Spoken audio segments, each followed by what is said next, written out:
राजधानी है। नमस्कार, जय हिंद। मैं आयुष्यम आपका स्वागत करता हूं आपके अपने चैनल करियर में कर पे। फ्रेंड्स, बन गया है मुहाना, लगभग पंजानुमा आकृति बन गई है। तो अगर हमने एक चीज बोला है कि पंजानुमा आकृति, तो मेरे भाई पंजानुमा आकृति क्या कहलाती है? डेल्टा कहलाती है। एक क्वेश्चन यहाँ तैयार हो गया।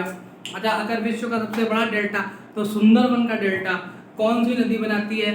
तो गंगा नदी बनाती है। कहाँ बनाती है? तो बंगाल की खाड़ी के मुहाने पर बनाती है। इतने क्वेश्चन तो ऐसे ही रिवाइज हो गए हैं। यानी आज आप थीम समझ गए होंगे कि मतलब एक टेम्परामेंट समझ में आता है ना कि जीएससी क्लास है, तो बस जीएससी क्लास है। देखो, शुरू करते हैं। थोड़ा जल्दी जल्दी चलेंगे तो 100 क्वेश्चन करेंगे, ठीक है। पहला क्वेश्चन, बिहार दिवस कब मनाते हैं? तो भैया बिहार दिवस हम कब मनाते हैं? तो 22 मार्च को मनाते हैं। कह रहा बिहार की राजधानी, तो भैया बिहार की राजधानी क्या थी? पटना थी। कब बनी थी? तो साल 1912 में बनी थी। कह रहा बिहार का उच्च न्यायालय कहाँ है? तो साहब पटना में है। और ये कब बना था? तो 1916 में बना था। कह रहा बिहार की राजकीय भाषा कौन सी है? तो साहब हिंदी और उर्दू है। उत्तर प्रदेश की भी क्या है? तो हिंदी और उर्दू है। क्लियर है? कह रहा है बिहार का राजकीय वृक्ष कौन सा है? तो साहब गड़बड़ नहीं करना, बिहार का राजकीय वृक्ष पीपल है। कह रहा है बिहार का राजकीय पुष्प कौन सा है? तो गेंदा है, जिसको इंग्लिश में मैरीगोल्ड कहते हो, ठीक है। बिहार का राजकीय पशु क्या है? तो साहब ऑप्शन में या तो आपको बैल मिलेगा या तो आपको गौर मिलेगा। तो कंफ्यूज नहीं होना साहब, क्योंकि ये इसका पर्यायवाची होता है, तो गौर भी आंसर हो सकता है, ठीक है। बेसिकली बैल या गौर में से बेहतर गौर मिलता है, ठीक है। कह रहा है बिहार का राजकीय पक्षी कौन है? तो बिहार का राजकीय पक्षी क्या है? गौरैया है। अच्छा, अगर बिहार की बात कर रहे हैं तो बिहार में हम जिलों की बात कर लेते हैं कि जिले कितने हैं। तो साहब टोटल 38 जिले हैं बिहार के अंदर। अगर हम उत्तर प्रदेश की बात करें कि उत्तर प्रदेश में कितने जिले हैं, तो दुनिया जानती है कि उत्तर प्रदेश में 75 जिले हैं। देखो, ये जिले इसलिए इंपॉर्टेंट हो जाते हैं, ऐसे नहीं इंपॉर्टेंट है। बिहार का जिला तुमसे कोई नहीं पूछने आ रहा, उत्तर प्रदेश का जिला तुमसे कोई नहीं पूछने आ रहा, लेकिन समस्या ये है कि स्टेट लेवल का एग्जाम देने जा रहे हो, बीपीएससी 7th फेज का एग्जाम है, तो बिहार का है, तो आप मान के चलो कि बिहार तो थोड़ा बहुत पूछेगा ही, ठीक है। चलो स्क्रीनशॉट बनाओ, आगे चलते हैं। देख भैया आगे क्या कह रहा है?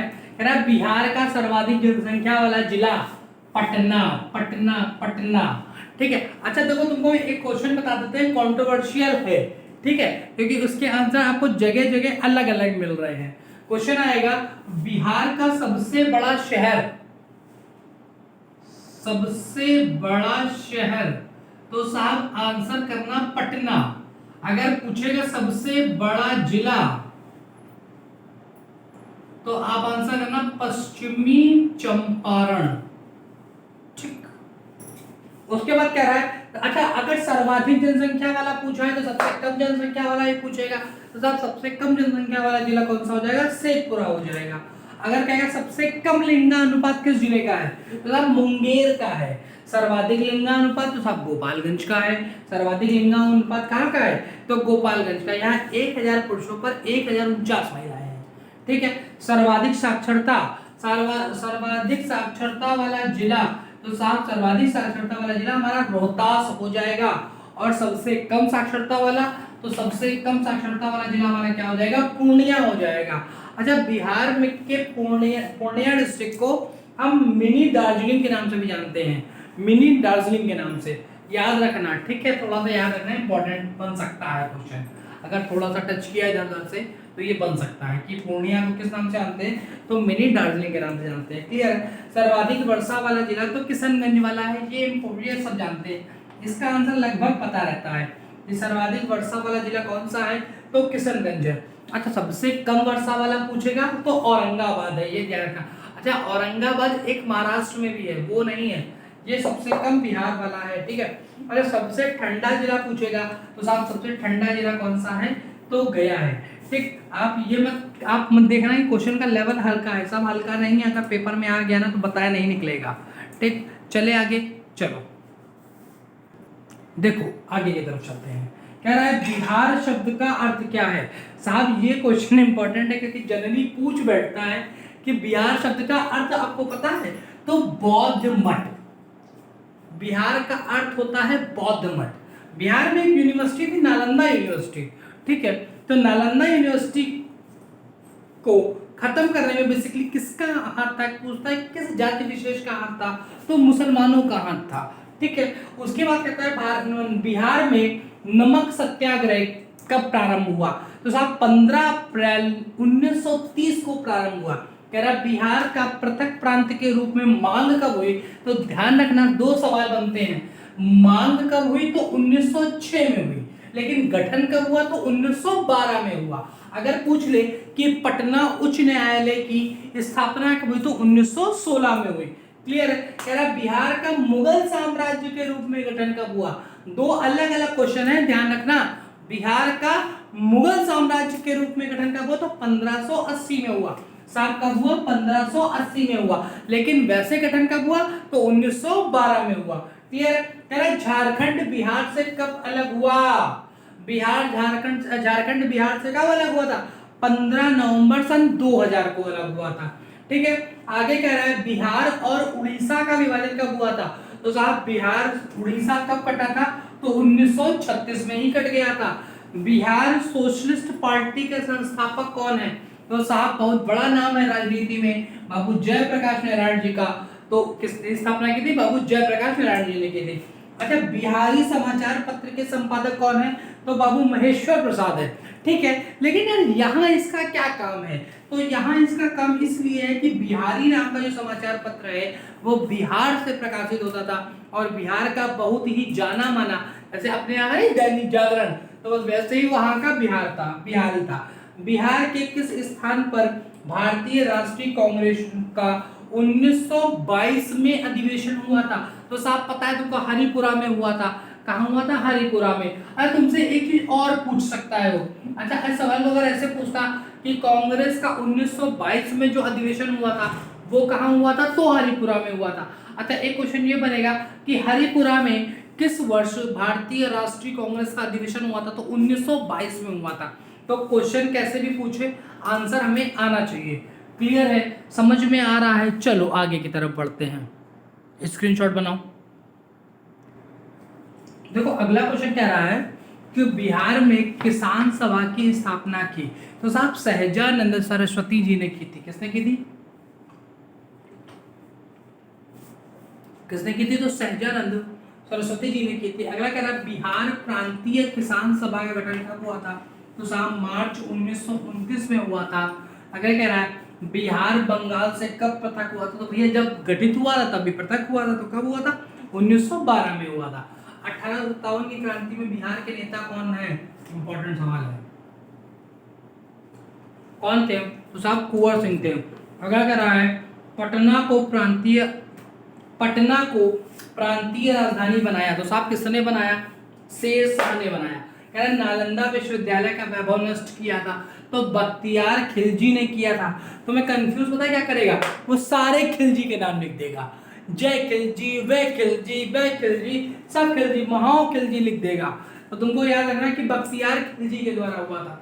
कह रहा है किस काल में बिहार की राजनीतिक शक्ति शैक्षिक व सांस्कृतिक गर्मा खंडित हुई थी, तो साहब मध्यकाल में हुई थी। कब हुई थी साहब, मध्यकाल में हुई थी। याद रखिएगा, बीपीएससी 7th फेज के लिए अच्छे क्वेश्चन है। आगे कह रहा है किस मुगल शासक ने बिहार को सर्वप्रथम अपने राज्य में मिलाया था, तो याद रखना अकबर ने मिलाया था। किसने मिलाया था साहब, तो अकबर ने मिलाया था। क्लियर है, अच्छे सवाल हैं, बढ़िया सवाल है, आपको भी मजा आ रही है। आई होप सो कि आपको भी मजा आ रही है। चलो आगे चलते हैं। देखो अब क्या कह रहा है, पाटलिपुत्र के संस्थापक साहब, पाटलिपुत्र आज का पटना को कहते हैं, तो कौन थे, उदयन थे। है ना। पाटलिपुत्र में स्थित चंद्रगुप्त का महल किसका बना था, तो साहब ध्यान रखना लकड़ी और उसका नहीं बना था, सॉरी ईंटों और गारा का नहीं बना था, किसका बना था, लकड़ी का बना हुआ था। कह रहा है पाटलिपुत्र के शासक ने सर्वप्रथम अपनी राजधानी बनाई, तो साहब किसने बनाई थी, चंद्रगुप्त मौर्य ने बनाई थी। अरे नेता कुंवर सिंह का देहांत कब हुआ था, कुंवर सिंह की 1857 की क्रांति बने था, कब हुआ था, तब 9 मई 1858 को। तुक्का लगाना तो भी थोड़ा तमीज से लगाना कि 1857 में तो ये जिंदा ही थे, क्योंकि इन्होंने क्रांति में भाग लिया था, तो 9 मई 1858 को मरे थे। अच्छा कह रहा है बिरसा मुंडा का कार्यक्षेत्र क्या है, तो साहब बिरसा मुंडा रांची से आते हैं, ठीक है, वर्तमान रांची में उनका कार्यक्षेत्र है। कह रहा स्वामी सहजानंद का संबंध किससे है, तो बिहार के किसान आंदोलन से है। किससे है, बिहार के किसान आंदोलन से। अभी हम स्वामी सहजानंद को पढ़ के आए हैं, तो आप हमें कमेंट में जरा बताओ कि अभी हमने पीछे क्या पढ़ा है कि स्वामी सहजानंद जी ने क्या किया है। चंद्रगुप्त मौर्य के गुरु का नाम क्या है, तो चाणक्य है। ये तो बहुत छोटे से पढ़ते चले आ रहे हैं। कह रहा है कौन बिहार में किसान आंदोलन के साथ जुड़े थे, तो राजेंद्र प्रसाद जी जुड़े थे। कांग्रेस सोशलिस्ट पार्टी की प्रथम बैठक कहाँ हुई थी, तो पटना में हुई थी। अभी हमने पढ़ा था किसकी स्थापना किसने की थी, तो जयप्रकाश नारायण जी ने की थी। कह रहा श्री नरसिंह नारायण जी कौन थे, साहब नरसिंह नारायण जी कौन थे, हमारे समाजवादी थे। कौन साहब, तो समाजवादी थे। यहाँ तक कोई दिक्कत, कोई कष्ट, कोई तकलीफ तो बताओ। अच्छा कम समय में देखो हमने कितने क्वेश्चन कर डाले। अच्छा एक स्लाइड में 1 2 3 4 5 6 7 8 9 10, अच्छा 10 कर रहे हैं। और आपको पता है हम लोगों ने 5 स्लाइडें की हैं, तो ऑलमोस्ट 47 क्वेश्चन से ज़्यादा हम लोग क्वेश्चन कर चुके हैं। ठीक है, लगभग 50 क्वेश्चन के आसपास हम लोग कर चुके हैं मुश्किल से 10 मिनट के अंदर। तो ऐसे वीडियो आपके लिए ज़्यादा बेनिफिशियल है। हम आए बकैती काटे तो उसका कोई मतलब भी नहीं है। अच्छा एक बच्चे का एक डाउट आया था कि फॉरवर्ड ब्लॉक पार्टी की स्थापना कहाँ हुई थी, तो किसी टीचर ने उन्हें पढ़ा दिया था कि उन्नाव में हुई थी।